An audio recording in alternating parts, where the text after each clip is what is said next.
Which one of these samples was recorded in a garage? This one? Or this one? The answer is both of them, actually. They were both recorded in my garage that I used to record in all the time. So, the short answer is yes, recording does work in a garage. But if you want to learn how I've made recording in a garage work and work well for over a year, then stay tuned and I'll show you the 3 categories that make a good drum recording, especially in a garage. The first and probably the most important thing in recording is the source. You can't make a drum recording sound great no matter how hard you try if the source is bad, trust me. The source is by far the most important thing in recording. So in this case, the source is your drums. If your drums are tuned bad, or if they just sound bad, then your recording isn't really going to sound great. And this is why, for all drummers, I recommend that you learn how to tune your drums. This skill is super useful, and it'll help you in a lot of different aspects of your drumming career, trust me. Tuning by ear is super hard, and I'm still not very good at it. So I use this app called iDrumTune Pro. They're not sponsoring this video, by the way. I just like it a lot. And this app pretty much measures the frequencies coming from your drum at each lug and tells you if it's tuned too high or too low for what kind of sound you're trying to go for. It's happened to me a couple times when I've drummed live that the drums have not been tuned well. And I'm like, oh shoot, I'm not good at tuning by ear. And I was like, aha, I have iDrumTune Pro. And I tuned it in like 5 minutes, the entire kit. And it just made it sound good. And I'm super glad that I had it. And I am glad that I have it now. Now, if you've seen a drum dial or anything like that, those can go upwards of $100. And this app is only $8. And so I think it's a worthy investment. Now, all that to say, if your drums are tuned well, then your recording is going to sound a lot better, and you're actually going to have more fun playing. I know this from experience. I have way more fun playing a kit if it's tuned well. If it's tuned poorly, then it's not going to inspire you as much. And a lot of music is about inspiration. You're going to sound more impressive and just better overall. I mean, I'm using a Pearl export kit. This kit back here is a Pearl export kit. And I just make sure that it's tuned well, and it sounds great. If I listened to a recording, I wouldn't even know that it was a cheap kit, honestly.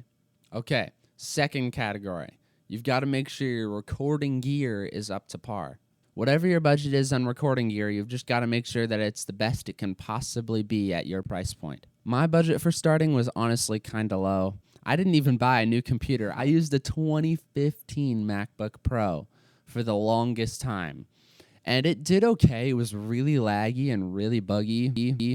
And it took forever for things to export or things to download.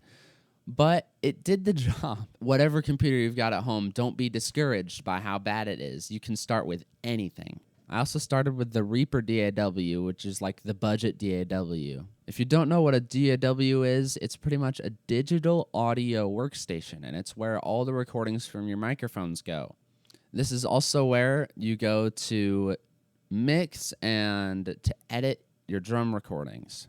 And speaking of recording in microphones, the microphones I used are also budget microphones. I actually still use them today. This microphone right here is a budget microphone. I bought a kit called the Audix Fusion Series, and this series costs about $420 new, but I went even cheaper than that, and I found a set for $250 and bought it. And this is pretty much my budget because I couldn't spend a lot. And they work fine. For my audio interface, I use the Focusrite Sapphire Pro 40, which is a really old audio interface. And an audio interface is where you plug all of your microphone cables so that it can go directly into your computer, and your computer can take all of your recordings. Now, this Focusrite Sapphire Pro 40 interface is super old. Since then, they've discontinued it, and Focusrite has come out with the Focusrite Scarlett series. But I don't think anyone would know that I use a cheap old audio interface because the recordings sound fine. And I think this is because it has very clean preamps. And a preamp is something inside an audio interface that takes the signal coming from your microphones and boosts the volumes that your computer can make it usable. And of course, I've upgraded my equipment here and there, but you don't even need a full set of microphones if you don't want to spend that much money. I watched a video by this guy named Stephen Clark, whom I truly admire, and he talks about how you basically only need a smartphone, a stereo condenser, an audio interface, and recording software. And that video, honestly, was one of the main things that inspired me to start my drumming recording journey. Now, the third and final thing is mixing. Now, I can already hear you guys. Man, you don't need to know how to mix if you already have good equipment and good drums. It's pointless, dude. Trust me, and I emphasize this a ton.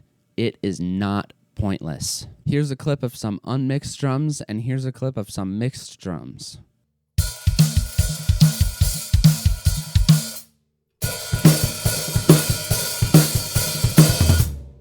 Mixing makes a ginormous difference on how your drums sound. You can go from sounding okay to amazing if you just spend a little extra time and mix your audio. There are 4 main areas that I like to apply to my drum mixing, and they are 1, adjusting levels, and this is arguably the most important step, so something's not too loud or too quiet, and it's a good balance in between all of your levels. Second, EQ, and this is audio equalization, so you can make certain frequencies louder and some quieter in your audio. Compression, which makes your audio more even. It can do a lot more things, but that's basically what it is. And the last one is gating, which only allows audio above a certain loudness level through so that you don't get unwanted sound from other parts of the drum kit. I'm not going to go over how each of these work in detail, or else this video would be insanely long, but those are the 4 main areas I like to apply. Now, you might be thinking, oh man, I don't know how to mix, so I can't do this. And I totally get it, because I ran into this problem when I was starting too.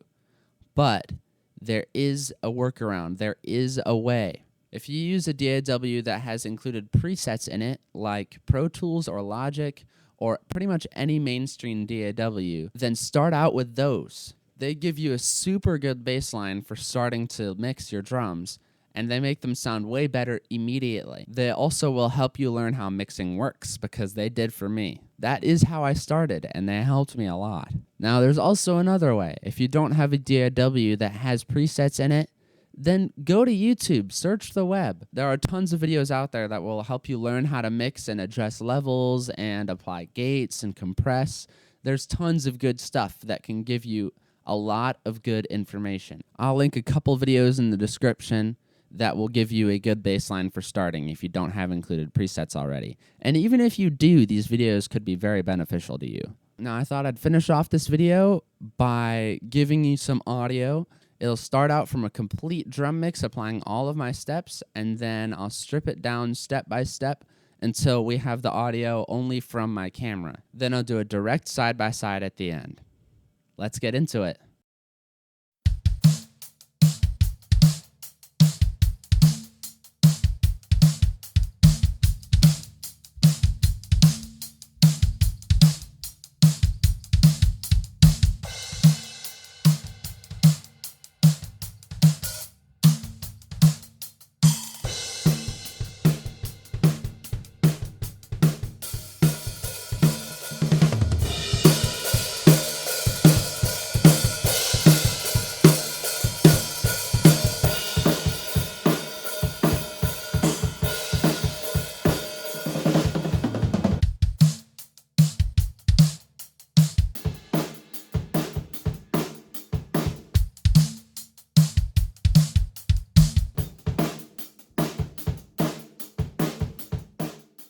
Alright guys, I know everybody says this, but I would truly appreciate it if you liked and subscribed. It would seriously help me. I'm only here because of you guys, so thank you so much. Alright, catch you later, y'all.